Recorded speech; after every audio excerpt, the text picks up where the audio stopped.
Maya had always known that the aliens would come. The ancient texts written by her ancestors spoke of a time when the stars would bring danger to her world. She had spent 300 years preparing for this moment, training her mind and her spirit, learning the old languages that could communicate with dragons and other creatures of power. Now standing on the crystal ridge overlooking the valley, she watched the red sky burn as the massive ships descended through the atmosphere. The cave behind her was warm and safe, filled with crystals that glowed with a soft blue light.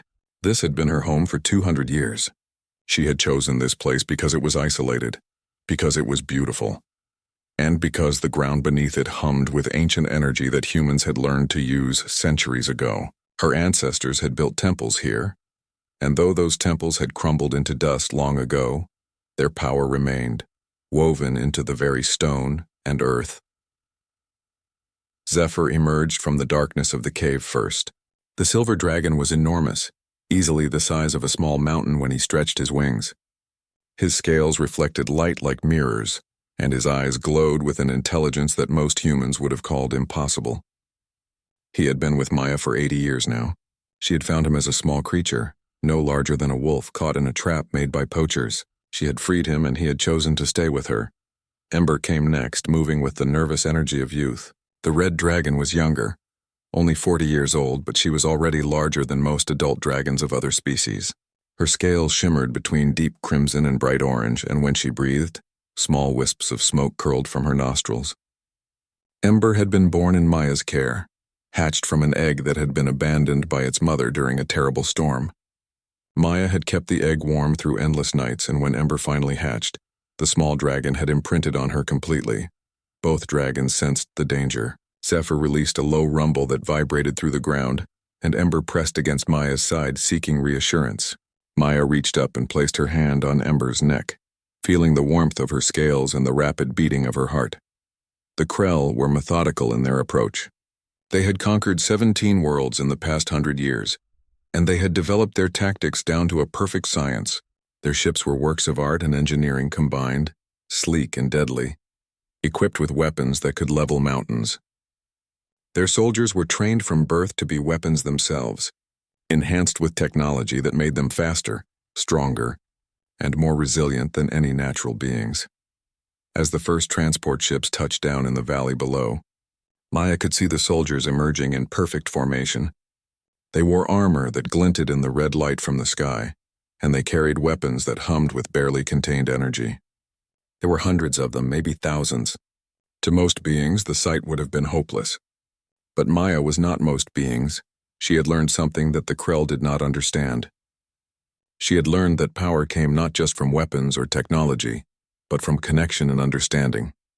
She had spent her 300 years studying the bonds between different species, learning how humans had once formed partnerships with dragons that made them nearly unstoppable.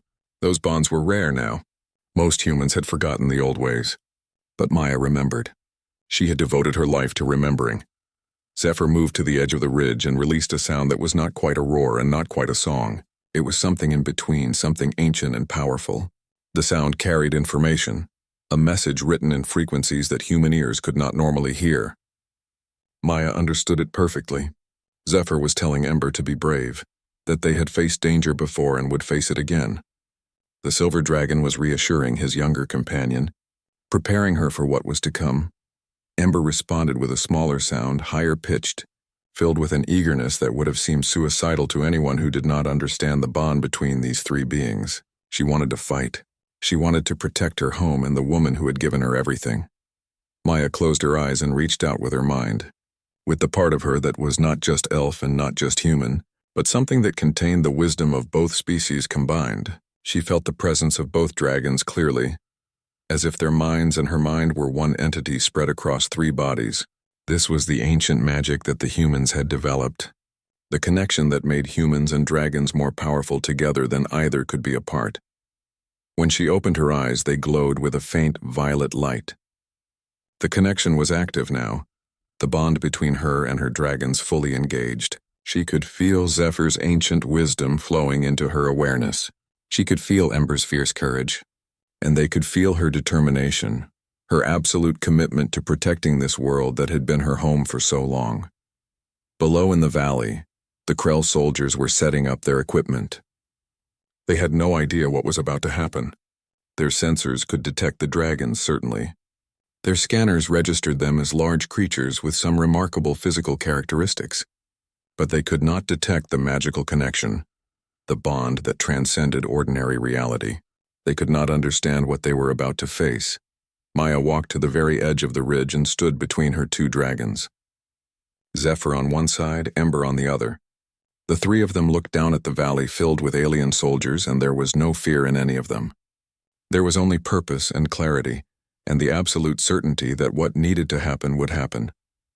The largest Krell soldier, apparently their commander, looked up at the ridge. He saw the woman and the two dragons silhouetted against the red sky. For the first time in his military career, the Krell commander felt something that his training had taught him to suppress. He felt doubt. He raised his hand and issued an order. The soldiers raised their weapons and began to climb the ridge. They moved with perfect coordination, each step calculated, each movement precise. They had been trained to deal with resistance. They had been trained to overcome any obstacle, but they had never been trained for what was about to happen. Maya whispered something in the ancient language, words that had not been spoken aloud for 1,000 years. The sound was like wind chimes combined with the breaking of ice and the song of distant whales.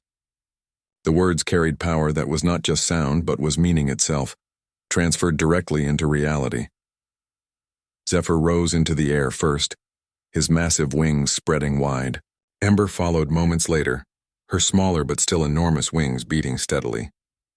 The two dragons climbed higher and higher above the ridge, until they were silhouetted against the red sky like creatures from a dream or a nightmare, depending on your perspective.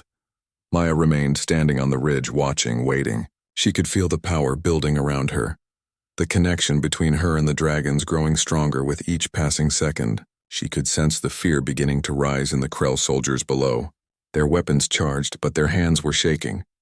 Their training told them to keep climbing, to maintain formation, to complete their mission. But something deeper, something primal, was telling them that they were walking into something they did not understand and could not control. The moment stretched out, seeming to last longer than it actually did. The red sky above burned brighter. The Krell soldiers froze in place halfway up the ridge, caught between their training and their instinct. And high above, two dragons waited for the signal that would change everything. Maya raised her hand and the world held its breath. The first sound that came from Zephyr's throat was so low that humans could barely hear it, but they could feel it in their bones. It was a vibration that started in the dragon's chest and traveled outward like ripples in water, spreading across the valley and up the ridge toward the frozen soldiers. The Krell's armor, designed to protect against weapons and temperature extremes, could not protect against the fundamental alteration of reality that this sound represented. 12 soldiers at the front of the formation fell to their knees as their armor cracked. The cracks spread like spiderwebs across their suits, and the soldiers screamed as the pressure of the sound threatened to crush them from the inside. Their commander, still at the bottom of the ridge, issued orders to retreat, but it was too late. The moment the sound had started, the moment had passed the point of no return. Ember responded to the signal with her own power. She released a breath of fire that was unlike anything in the known universe. The flames were not just hot. They were alive with ancient power. They burned blue and white, colors that seemed to contain all the light of distant suns. The fire spread across the soldiers like a wave, not consuming everything indiscriminately, but targeting only those who had come to conquer and destroy. The soldiers screamed. Their armor glowed red, then white, then simply disappeared, overwhelmed by the intensity of the flames. Their weapons melted and fell from their hands as the fire consumed everything. But beneath the screams and the chaos there was something else. There was a desperate call for retreat, a panicked command from the command ship above. The transport vessels that had landed began to launch immediately, their engines firing with a terrible roar. But they had come to the ground with too much cargo, with too many soldiers. They were not light enough to escape quickly. The first ship rose perhaps 50 meters into the air before Zephyr arrived. The dragon did not attack the ship directly. Instead, he used a technique that the humans had developed thousands of years ago, a way of moving through the air itself, creating pressure zones that could destroy anything in their path. The ship tumbled from the sky like a broken toy, and when it hit the ground, it exploded into fragments that scattered across the valley floor. More ships tried to launch. More ships met the same fate. The dragons moved with a grace and precision that seemed impossible for creatures so large. They flew around each other, their movements coordinated, their attacks devastating. Maya stood on the ridge and felt the power flowing through her. She was not just watching this battle, she was part of it. Every move the dragons made, she helped guide. Every breath they took, she breathed with them. The connection ran so deep that it was impossible to tell where she ended and they began. Her body remained on the ridge, but her consciousness was spread across three beings, experiencing reality from three different perspectives simultaneously. This was what the ancient humans had achieved at the height of their civilization. This was the power that had made them legends in the eyes of every other species. Not weapons, not technology, but the ability to become one with another being, to merge minds and hearts and wills into something greater than the sum of the parts. The Krell commander watched from below as his forces were systematically destroyed. His military training screamed at him to call for reinforcements, to request support from the orbital stations, to activate the weapon systems in the capital ships above. But something in him, something that had been dormant in his species for generations, was awakening. It was fear. It was the primal fear of something that could not be understood or conquered. He raised his own weapon and fired at the dragons, but the energy bolts simply dissipated before they reached their targets. Zephyr had learned to read the movements of the Krell soldiers centuries ago when they had first arrived. Time seemed to slow down when the connection was active. The dragons could see the trajectory of every bolt, could anticipate every move. Ember chased a group of soldiers who had abandoned their formation and were trying to run toward the trees. She did not harm them. Instead, she herded them, using her presence and her fire to guide them away from the ridge and back toward their commander. The soldiers, faced with a dragon blocking their escape route, had no choice but to comply. Within an hour, the organized Krell resistance had collapsed completely. The soldiers who had managed to survive were fleeing in disarray, and the transport ships that had escaped were heading for orbit as fast as their engines would carry them. The Krell commander, defeated and humbled, watched from the ridge as his soldiers retreated. But the battle was not over. The orbital stations above still held thousands of soldiers and dozens of ship-mounted weapons. The commander sent a desperate message to the fleet command, requesting the destruction of the ridgetop and everything on it. It was a command that would kill many of his own soldiers still on the ground, but it was the only way to ensure that the dragons were destroyed. Maya felt the moment when the decision was made. She felt it in the same way that a sailor can feel the approaching storm. The dragons felt it too. Zephyr released a sound of alarm and Ember pressed closer to Maya's body. The woman raised her hands to the sky and began to chant in the ancient language. The words she spoke were not just sounds. They were invocations, calls to the power that lay dormant in the very earth beneath her feet.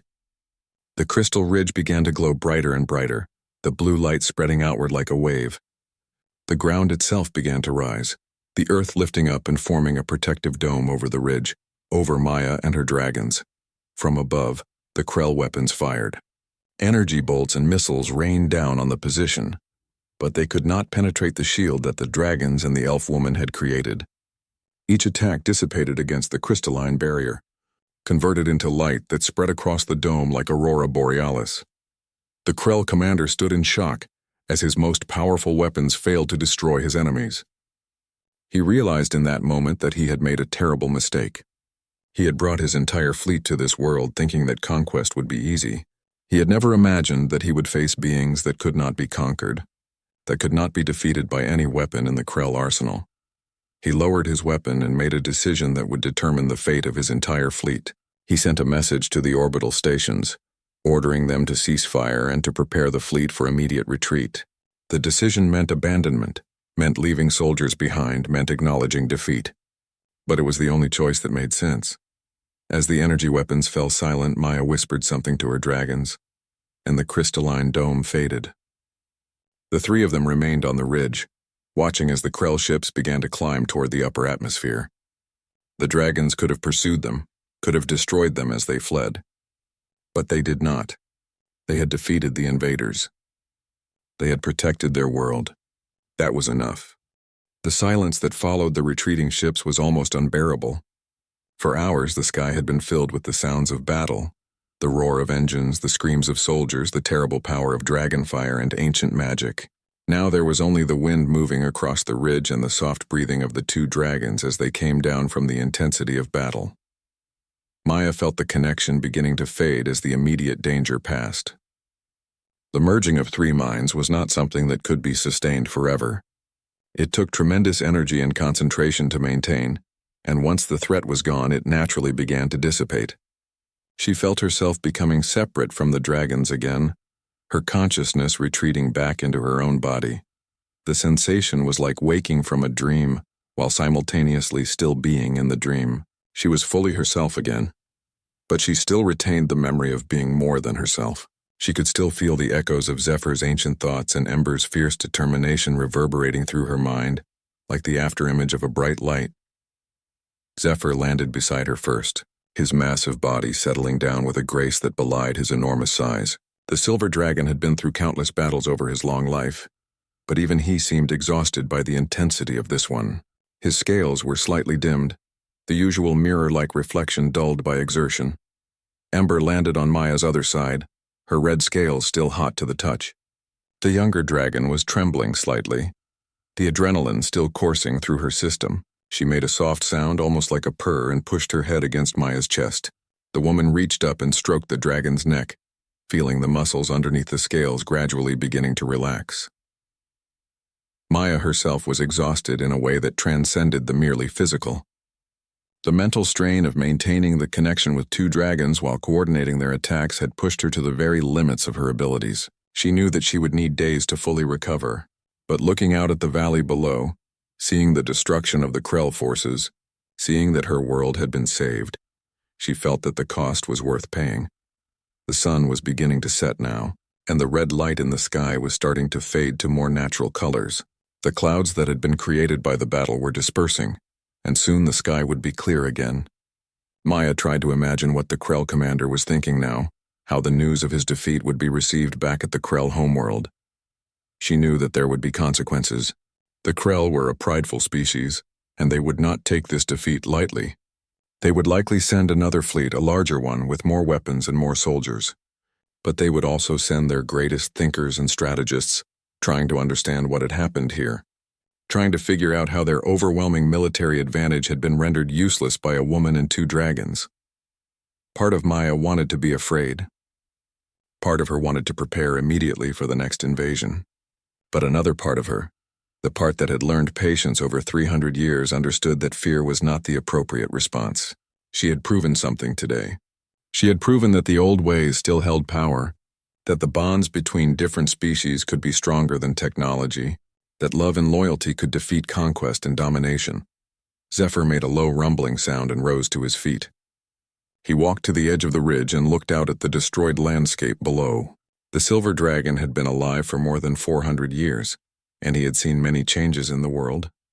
But he had also seen patterns repeat, cycles of destruction and rebuilding, conquest and resistance. The dragon turned back to look at Maya with ancient eyes that seemed to hold all the wisdom of ages. Zephyr was trying to tell her something, a warning perhaps, or maybe just a message of solidarity. Whatever it was, Maya understood it in the way that she understood everything that came from her dragons. There would be more battles ahead, yes, but they would face them together, the three of them, bonded in a way that no external force could break. Ember made a sound of agreement, and the dragon stood as well. The younger dragon was already recovering from the battle, her natural resilience and youthful constitution helping her bounce back more quickly than the older Zephyr. She walked over to the edge of the ridge and stood beside her companion, the two dragons standing like sentinels over their world.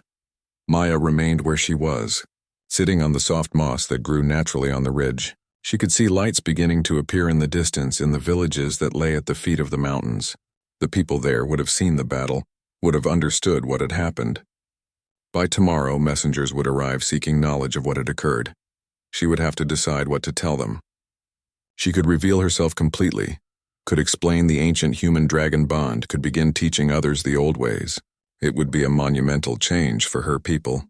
For 300 years she had lived in isolation, content to guard the old knowledge and protect the dragons. Now that isolation might no longer be possible, but perhaps she thought that was not entirely a bad thing. Perhaps it was time for the world to remember what it had once been capable of. Perhaps it was time for the ancient bonds to be reforged, for humans and dragons to stand together once more against the darkness that would come. As night fell completely, Maya stood and walked back into the cave with her dragons.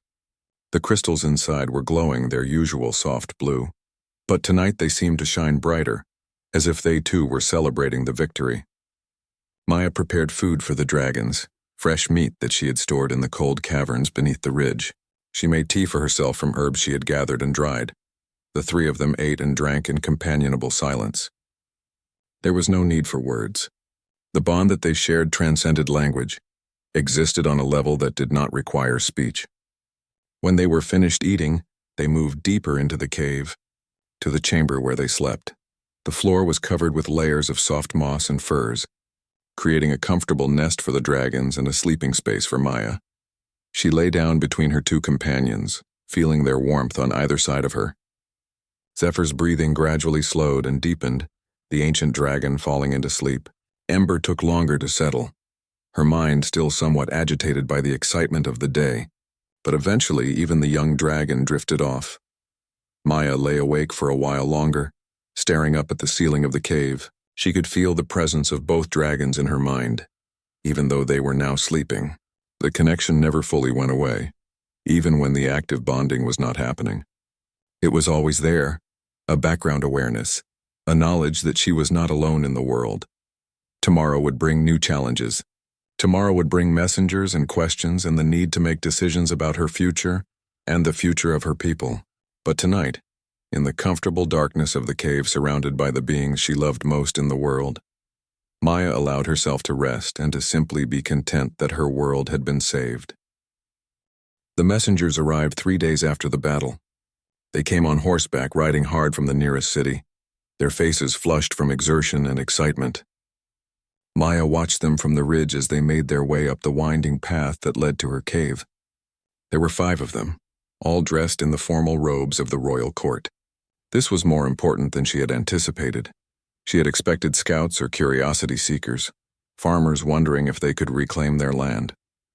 She had not expected an official delegation from the king. That meant the battle had been observed from the cities, that the destruction of the Krell fleet had been witnessed by many, that the knowledge of what had happened had already spread far and wide. Maya descended from the ridge to meet them. Zephyr and Ember remained in the cave, hidden from sight. She had decided that it was better not to reveal the full extent of her allies just yet. Let them think that she had some magical ability, some connection to ancient forces. Let them wonder and speculate. When she was ready, she would tell them the truth. The lead messenger was an older woman named Catherine, someone Maya remembered from her infrequent visits to the cities over the past century. The woman had been a scholar then, studying the old texts and trying to understand the history of the world. Now she carried herself with the authority of someone who had gained significant power and influence. Catherine dismounted from her horse and approached Maya with a mixture of respect and barely concealed amazement. She bowed, a gesture that was unnecessary but appreciated. "Lady Maya," Catherine said, her voice steady, "the king requests your presence at the capital. He wishes to understand what transpired here, how the Krell invasion was defeated so completely." Maya smiled slightly. This was the conversation she had been expecting, but hearing it spoken aloud still created a certain tension. The delegation from the king represented the beginning of the end of her isolation. Once she spoke to the ruler of her people, once she began to explain herself, everything would change. "Tell me what the people are saying," Maya said instead of answering directly. "What is the story that is spreading through the cities?" Catherine exchanged a glance with the other messengers before responding. "There are many stories. Some say that you are a goddess, that you call down fire from the heavens. Others say that you are a powerful sorceress, that you possess magic that our people had forgotten. There are rumors that you have companions, creatures of great power, though we have seen no evidence of this." "And what do you believe?" Maya asked, interested in hearing Catherine's perspective. The older woman took a moment before answering, carefully considering her words. I believe that you are neither a goddess nor entirely a sorceress, at least not in the way that term is typically used. I have read the ancient texts, Maya. I have spent my entire life studying the old histories. I believe that you have accessed knowledge that was thought to be lost, knowledge that our ancestors possessed long ago. I believe that you have found a way to tap into the forces that used to protect our world. Maya felt a sudden respect for Catherine. The woman was intelligent and perceptive, and she was not afraid to speak her thoughts. Perhaps, Maya thought, it would not be so difficult to share the truth with the people after all. If there were people like Catherine in the world, people who had taken the time to study and understand the old ways, perhaps the world was ready to remember. What is the king's disposition? Maya asked. Is he grateful or is he afraid? Both, I think, Catherine replied. The king is grateful that his people have been saved from invasion, but he is also afraid of you, of what you represent, of the power that you clearly possess. There are those in the court who are suggesting that you could pose a threat to the kingdom, that someone with your abilities might decide to seize power for yourself. This was not surprising. Power always created fear in those who were not accustomed to encountering it. The king had ruled through conventional means, through armies and diplomacy, and the accumulated traditions of governance. The idea that someone could defeat an invasion through ancient magic and mysterious companions was undoubtedly unsettling. Tell the king that I will come to the capital, Maya said. But I have conditions. Catherine raised an eyebrow, clearly not expecting Maya to make demands. What conditions? First, I must be allowed to bring companions with me. They will not enter the city, but they must be permitted to come as far as the gates. What manner of companions? Catherine asked, her scholarly curiosity evident. You will see when we arrive, Maya replied with a mysterious smile. Second, I must be allowed to speak to the scholars of the kingdom, the ones who study the old histories. I have knowledge to share, knowledge that your people have forgotten. I will share it, but only with those who are genuinely interested in learning, who understand that this knowledge comes with responsibility and cannot be used merely for the acquisition of personal power. Catherine nodded slowly, absorbing what Maya had said. I will convey your conditions to the king. I believe he will accept them, though he will likely wish to know more specifics about what these companions are. Let him wonder, Maya said. Uncertainty is not always a bad thing. It keeps the mind active and the imagination engaged. Over the next day, Maya and the delegation made preparations for travel. The messengers would rest for a night and then return to the capital. Maya gathered what she needed for a journey of several weeks. She packed clothing, medicines made from herbs, and a few items of sentimental value, including a journal where she had written her observations of the world over the past 300 years. She also spent time with Zephyr and Ember, explaining where she was going and why. The dragons understood the necessity of the journey, though Ember was clearly unhappy about being separated from Maya. The younger dragon had never spent more than a few days away from her companion. I will return as soon as I can, Maya told them, placing her hands on both of their heads. And this journey will help our people understand what we are, what we can accomplish together. It is important work, work that will benefit our world. Zephyr made a deep, reassuring sound, and Ember gradually seemed to accept the explanation. The silver dragon would remain in the cave and care for Ember while Maya was away. They had provisions stored, and the ridge was far enough from populated areas that they should be safe. On the morning of departure, Maya rode down the mountain path with Catherine and the other messengers. She wore simple but elegant clothing, and her violet eyes seemed even more striking in the clear morning light. Behind her, visible to the delegation as they crested the first hill, 2 dragons watched from the ridge. The messengers gasped as they saw the creatures clearly for the first time. Catherine's eyes widened and she made a sound that was somewhere between awe and understanding. Dragons, Catherine whispered. The ancient texts spoke of them, but I never truly believed they still existed. They exist, Maya said calmly, and there is much more to know about them, much more to understand about how they fit into the history and future of our world. That is what I have come to teach. As they rode away from the ridge, Maya looked back one more time. Zephyr and Ember stood silhouetted against the sky, their massive forms unmistakable even at a distance. The dragons did not move, simply watched as their companion rode away toward the capital and whatever destiny awaited her there. The journey toward the capital had begun, and with it came the beginning of a new chapter in the history of Maya's people. The dragons would wait, and the world would soon learn that the age of magic and ancient bonds was not truly dead, but had merely been sleeping, waiting for the right moment to awaken. The capital city was larger than Maya remembered from her previous visits. The buildings had grown, new structures rising between the old ones, creating a skyline that would have been unrecognizable to her ancestors. The streets were crowded with people, and as the delegation made its way through the gates, Maya could feel hundreds of eyes turning toward her. Word had spread quickly about her arrival. The king was waiting in his throne room when they finally arrived at the palace. He was younger than Maya had expected, probably not more than 40 years old, with dark hair and sharp eyes that assessed her carefully as she entered. His name was Michael, Catherine had explained during the journey, and he had been ruling for 15 years since inheriting the throne from his father. King Michael rose from his throne as Maya entered, a gesture of respect that was rarely shown to anyone who was not of royal blood. This simple action told Maya much about how seriously the king took her arrival and how much fear and respect she had already inspired in the hearts of his people. "Lady Maya," the king said, and his voice carried authority, but also genuine curiosity. "I am grateful that you have come. Your action saved my kingdom from invasion, and I would know more about you and about the power you wield." Maya bowed respectfully, a gesture that seemed to surprise the king. He had clearly expected pride or arrogance from someone so powerful. "I am grateful that you received us without suspicion, Your Majesty. Many rulers would have imprisoned me out of fear." "I have read the histories," Michael said, gesturing for Maya to approach the throne. "I know that there was once a time when magic and ancient forces were not merely myths but were woven into the fabric of our world. I suspect that you are connected to that time, that you possess knowledge of things that we have forgotten."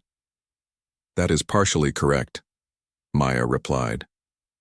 She stood before the king without fear, meeting his gaze directly. "But the truth is more complex than simple recitation of ancient history. I did not defeat the Krell alone. I had help, allies who are far more powerful than I am." The king leaned forward with interest. This was clearly what he wanted to know. These companions that Catherine mentioned, the ones who waited at the gates of the city, who are they? "They are dragons," Maya said simply. "Ancient creatures that your ancestors learned to bond with, to work alongside. That bond created something powerful, something that technology could not overcome. When your people forgot the old ways, they forgot the dragons as well, but the dragons did not forget. They have been waiting, watching for the time when their human companions would need them again." A ripple of reaction moved through the throne room. The courtiers who had been listening to the conversation exchanged surprised glances. Dragons were things of legend to them, creatures that appeared in old stories but were not expected to actually exist in the modern world. "Can these dragons be controlled?" the king asked, and Maya could hear the edge of concern in his voice. His tactical mind was already imagining the military implications of such creatures. Dragons could be the most powerful weapons a nation had ever possessed. "No," Maya said firmly. "And therein lies the crucial difference between the old way and the way your people have come to think. Dragons cannot be controlled or commanded. They can only be cooperated with, worked alongside, bonded with through mutual respect and understanding. The bond between a human and a dragon is a partnership, not a domination." King Michael was quiet for a long moment, clearly processing this information. Finally, he spoke. "I would like to meet these dragons, and I would like to learn more about this bond you speak of. Is it possible that others could learn to form such bonds?" "It is possible," Maya said, "but it is not easy. The process requires openness, patience, and a willingness to see beyond oneself. It requires understanding that true power comes not from domination, but from cooperation and mutual respect. These are concepts that must be learned over time." Over the next several weeks, Maya settled into life at the palace. She was given quarters in a tower overlooking the city, and she began to teach. Her students were not soldiers or knights as the king might have originally hoped. Instead, they were scholars, monks, and other individuals who had dedicated their lives to learning and understanding. Catherine was her most devoted student, spending hours each day absorbing every word Maya said about the ancient histories. Maya taught them the old languages, the ones that could be used to communicate with dragons and other creatures of power. She taught them about the structure of ancient human society, how it had been organized around the bond between humans and dragons. She taught them about the responsibility that came with such power, the commitment that was necessary to maintain such bonds. The people of the capital began to see Maya differently as the weeks passed. She was no longer mysterious or frightening. She was a teacher, a keeper of ancient knowledge, a bridge between their world and a past that had been nearly forgotten. The king visited her lessons occasionally, listening quietly as she explained concepts that challenged everything his people had come to believe about power and strength. One day, Catherine came to Maya's quarters with a request from the king. He wishes to know if the dragons would be willing to meet with him personally. He wants to understand them better, to see if perhaps a bond could be formed between himself and one of the dragons. Maya considered this carefully. The king's intention was undoubtedly complicated by his position and his natural desire to use such a bond for political advantage. But perhaps, she thought, that was not necessarily wrong. Perhaps the king could be trusted to use such power wisely. The dragons will need to make this decision themselves, Maya said. I cannot speak for them, cannot make such decisions on their behalf. But I will bring the king to meet them, and he can attempt to establish a relationship. If the dragons are willing, then perhaps something can develop. The meeting was arranged for the following week. The king traveled with a small delegation to the ridge where Zephyr and Ember waited. Maya had sent word to the dragons through their connection, preparing them for this visit, explaining that the king wished to understand them better. When King Michael first saw the dragons, his composed expression slipped for a moment. The raw power and majesty of the creatures was overwhelming. Zephyr, the silver dragon, was easily the largest being Michael had ever encountered. Ember's red scales burned in the sunlight like living fire, but the king recovered quickly, displaying the courage that had allowed him to rule effectively. He approached the dragons without weapons, without armor, showing that he came in good faith. Zephyr watched him carefully, and Michael had the distinct impression that he was being evaluated by an intelligence far older and more profound than his own.